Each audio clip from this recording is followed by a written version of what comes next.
গাজীপুরের শ্রীপুরে সামাজিক যোগাযোগ মাধ্যমে ফেসবুকে পরিবার ও পুলিশ সদস্য ছেলের বিরুদ্ধে অপপ্রচারের প্রতিবাদ জানিয়ে সংবাদ সম্মেলন করেছেন ভুক্তভোগী শাহজাহান।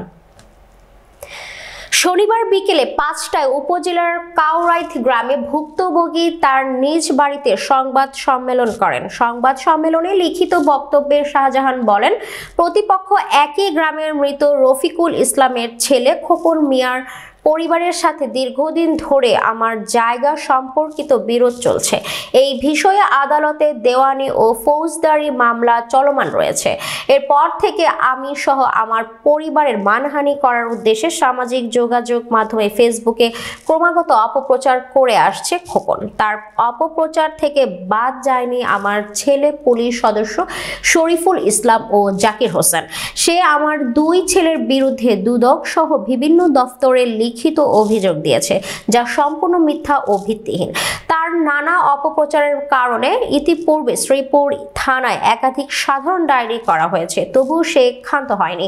ইদানিং বিভিন্ন লোকজনকে মিথ্যা তথ্য দিয়ে ফেসবুকে আইডি ও নিউজ পোর্টাল থেকে আরো বেশি অপপ্রচার করছে। পরে এই বিষয়ে ২৬ ডিসেম্বর শ্রীপুর মডেল থানায় একটি লিখিত অভিযোগ দেওয়া হয়েছে। সংবাদ সম্মেলনে তাদের এমন অপপ্রচারের তীব্র নিন্দা সহ এমন মিথ্যাচারের জন্য প্রশাসনের কাছে আইনি সহযোগিতা চেয়েছে ভুক্তভোগী পরিবার।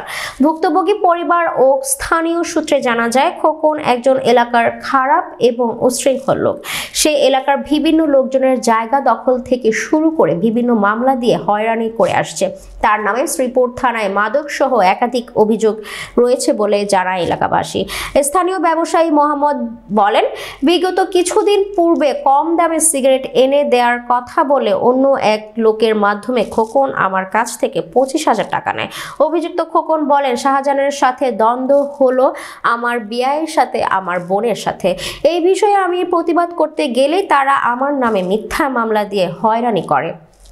কিন্তু তাদের নামে ফেসবুকে যারা লেখালেখি করেছে আমি তাদের সাথে একমত পোষণ করেছি। যেহেতু তাদের অত্যাচারের বিচার আমি পাইনি, তাই সঠিক বিচারের জন্য আমি তাদের লেখাগুলি শেয়ার করেছি। অশান্তি করে হেরা হেবা ট্যাবলেট ব্যস্ত হারা জীবন আমার ভূতে পয়সা দোকান ভরে মাল দিছে সারি হয়ে বাপুতে ৬০০০০ টাকা বেতন আর কইরে হেরে আমার জীবতে ডিবির মামলা, সিআইডির মামলা, নারী নির্যাতন মামলা, ফৌজদারি মামলা, এটা করে মিশা কেস দেয় আমার ভূতান দে কে জায়গা জায়গা ধুলাইয়া হরে ইউনিয়ন কাঞ্চল আমার ভূতানের এটা রিপোর্ট নেই। এইগুলো মিশা হাসা কেসগুলো খালি ফটো ছাড়ে আর খালি অশান্তি করে ভাই তাই তারা না একটা গাই দিব ৫ লাখ টাকা ১০ লাখ টাকা গরিব দিব ৫ বছর জেল খাটবো হে মাইরে লাইব একবারে। এই খুগুনে আর বাড়ি ১০ লাখ টাকা ৫ লাখ টাকা চাইছে তার ইয়া দিত তার ভূতেরে বলে মার্ডার কেসেতে বলে ছুড়াই আনছে টিভির এনতে মানে ৫ লাখ টাকা আমরা দিতাম আর গরিব দিব ১০ লাখ হেমার হেলবো ১২ বছর জেল কাটবো।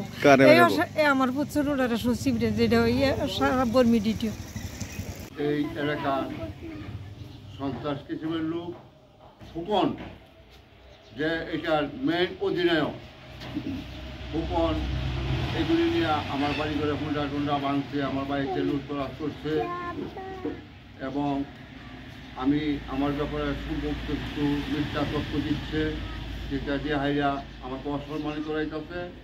আমি সরকারি চাকরি করিতাম, আমি সরকারি চাকরি হইতে আজকে বিগত ৫ বছর হইতে আমি রিটায়ার করে আছি। আমি এখন বর্তমানে বাড়িতে আছি, কাজকাম করাইতেছি, মিথ্যা অসহায় আমার নামে দিয়া আমাকে বিভিন্ন রকম হয়রানি করিতেছে। এলাকার লোকের বিভিন্ন পুলিশের ডিবি হয়রানি করিয়া সে বিভিন্ন লোকের অত্যাচার করতেছে, তার ব্যয় হাবিজুদ্দিনকে সাথে নিয়ে আমাদের জায়গা সম্পত্তিও সে যুদ্ধফল করিয়া দিতেছে। আমার ভিতরে যেগুলি লিখছে এগুলি সম্পূর্ণ কিন্তু মিথ্যা বানোডিট করিয়া। আমি মাননীয় সাংবাদিক সম্মেলনের ভিতরে আমি সকলের কাছে আমার আনিত আবেদন করিতেছি, আমি সত্যিকার সত্য অর্থে আমি বিচার চাই এবং বাংলাদেশ সরকারের কাছে আমি বিচার চাই। আমার বিরুদ্ধে কেন আমার মান সম্মানে পণ্য করিতেছে, আমার ছেলেমেয়ে কোনো কিছু নাই, সকল কিছু আমার পেনশনের টাকা দিয়া আমি বাড়িঘর করিয়াছি। বিভিন্ন অজুবাতে রেখে আছে আমার ছেলেরা নাকি অসৎ কাজে লিপ্ত হইয়া বাড়িঘর করিয়াছে। আমার পুরো ছেলেপেলে পুরো বাড়ি করে করে নাই, আমার বাড়ি করে আমি করতেছি। দ্বন্দ্ব হইলো আমার বিয়ের সাথে, আমার ছোট বোনের সাথে, তাদের সাথে দ্বন্দ্ব। তাদের পক্ষে কথা বলতে গেলেই তারা আমাকে মিথ্যা মামলাতে অনেক হয়রানি করছে, প্লাস আমাকে নিজে 2টা মামলাতে আমাকে সে হয়রানি করছে, মিথ্যা মামলাতে আমার ছেলেটাকেও হয়রানি করছে। তাদের অত্যাচারে আমি নিজে পরে আমার ছেলেকে বিদেশ পাঠাইছি। কিন্তু ফেসবুক যে লেখালেখিগুলা পুলিশ কনস্টেবলকে নিয়ে করছে, এটা যেই সাংবাদিক করা হোক অথবা যারাই করছে, আমি তাদের সাথে শেয়ার করছি। এটা এই জন্যই করছি, এই শরীফ প্লাস এই জাকিরের অত্যাচারে যেহেতু আমি কোনো বিচার কোনো জায়গায় পাই নাই, আমার বিয়েও পাই নাই, আমার ছোটো বোনও পাই নাই, তখন আমি ওই ফেসবুকের সাথে শেয়ার করছি। এই জন্যই দেখি এটা যদি দেওয়ার পরে যদি মানুষের সাথে সবাই শেয়ারের মাধ্যমে একটা সঠিক বিচার পায়, ওদের সাথে আমি এটা একতা পোষণ করলাম।